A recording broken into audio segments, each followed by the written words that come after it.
So here we are, Wednesday, June 1st, around 11 a.m. The violence and destruction had finally started to subside. National Guardsmen were in place and martial law was declared. By midday, Greenwood had been emptied of all but a handful of its residents.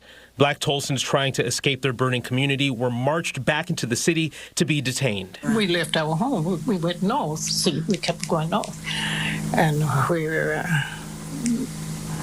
until the militia came. When they came, they brought us back on trucks. Through the afternoon and into the next day, National Guard patrols would pick up Greenwood residents and take them to detainment camps. Well, they told us go through the line. We got what we wanted to eat, and then they bedded us down in one of the livestock stalls. And everywhere you went, there were scenes like this. 4,000 black detainees subject to harassment and humiliation.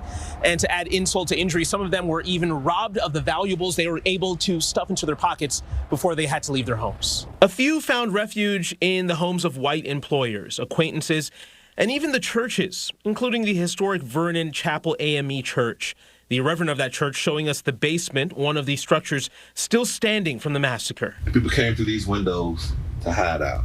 Many detainees remained at the detainment camp for weeks. They were held until a white person could vouch for them, at which point they were given a card to wear on their clothes. This badge said police protection. And when she put this badge on me, and I walked on to the gate, and they just opened the gate and let me out. Those who remained at the detainment camps were required to pay for their meals either out of pocket or by doing various tasks, including cleaning up the debris in Greenwood. They just saw bodies decaying in the streets. They just saw blood flowing down Greenwood. One of the most prominent Tulsans killed in the massacre was Dr. A.C. Jackson. The 40-year-old surgeon had a home that sits right where I stand right now, here in the middle of the Greenwood district. His neighbor was a prominent judge at the time, and he saw the entire thing. He says Dr. Jackson had his hands up in the air, ready to surrender when he was shot by the white mob. That neighbor, who was also white, said that it was, quote, cold-blooded murder. Dr. Jackson's killers were never found. Meanwhile, the story about what happened in Tulsa would make national headlines, many articles pointing to black Tulsans as the cause, while others blame poor whites and even Mexicans. On June 25th, just 2 weeks after the massacre, a grand jury would ultimately blame everything on black people and city officials.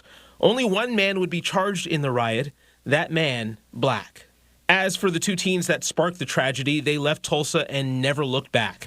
In the end, only about 30 death certificates were issued. But the more we learn about this tragedy, the more we realize that thousands were injured and hundreds were killed. In the midst of all of this, Greenwood District residents who once had a stable home were forced to live in tent cities. And though reports from 1921 show just a few hundred homes were destroyed, the truth of it is much worse. You know, they speak about anywhere from 3,000 to 5,000 being displaced in the days that the massacre was. This was not a single day event. You know, the houses were systematically looted, then burnt to the ground. Trying to put tragedy behind them, black Tulsans wanted to bring Greenwood back to its former glory, but that would be a difficult task. This was an area that was intent on rebuilding.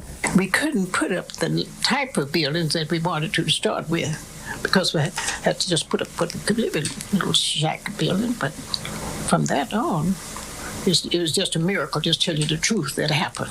Because there's nobody in the world, I don't think, could have made a comeback like the black folks in Tulsa, because they had nothing in the world to help them.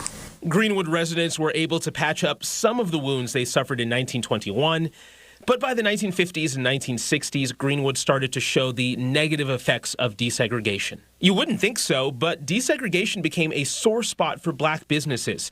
Greenwood District residents started shopping downtown at white businesses. When the whites found out that the Greenwood dollar was just as green as a dollar across the track, they started a campaign. Since they had to open up, they started a campaign to attract the black dollar, so to speak. And in the late 70s, urban renewal would destroy what was left. Had it not been for the massacre, had it not been for urban renewal coming in and leveling all the homes and business, what would Greenwood look like today?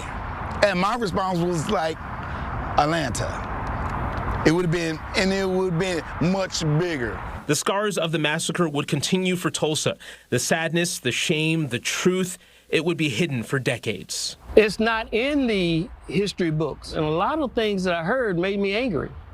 How can that be?